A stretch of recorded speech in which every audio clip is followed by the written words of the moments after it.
Hello and welcome to What the Papers Say. I'm Laura Wood. And I'm Nafisa Sayani. And this is our review of the week's news as seen by the newspapers. The Deputy Prime Minister of Iraq, Dr. Barham Salih, was apparently not very happy with what he saw in Blackburn on a visit to the Lancashire town in 2005. Britain's Muslims are too extreme.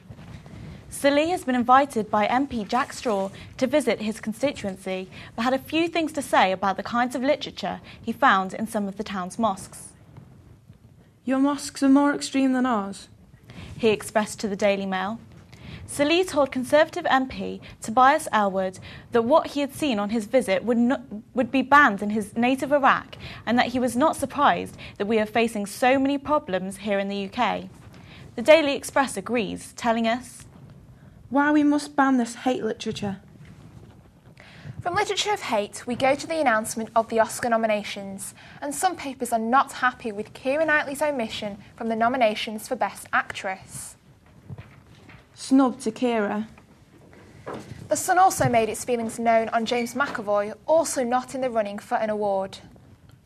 Oscar snubs Keira. McAvoy is overlooked too. Clearly outraged. Another Oscar talking point was the nomination for Best Actress that went to Julie Christie. Julie Christie, reluctant star in Oscar frame. According to The Times, Christie has spent the years since her roles in 1960s films Darling and Dr. Zhivago turning down roles to pursue a quiet life on her Welsh farm.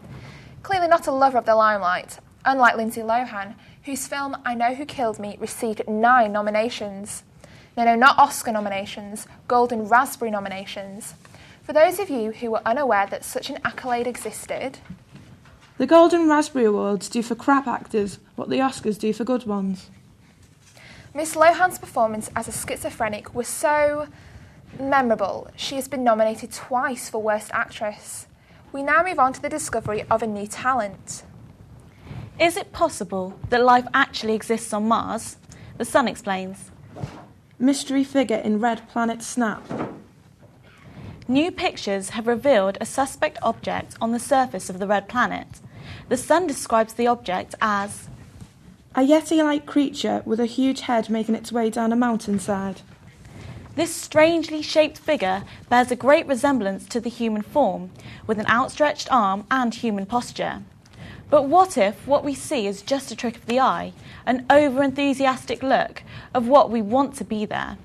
The Daily Express explain. Who says there aren't any little green men on Mars?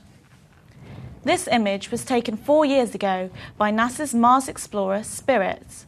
The formation was a mere pinprick from a number of images, but once blown up, the picture created a lot of hysteria. The Daily Mail questioned whether this is proof that life actually exists elsewhere in our solar system. Life on Mars, the proof. From life on Mars to a life-altering discovery that's jeopardised by a severe health condition, the Daily Mail asks the question, would you rather win a fortune on the lottery or have good health? This man is in no doubt. £19 million would affect anyone's life dramatically. All the luxuries he dreamed of are now reachable.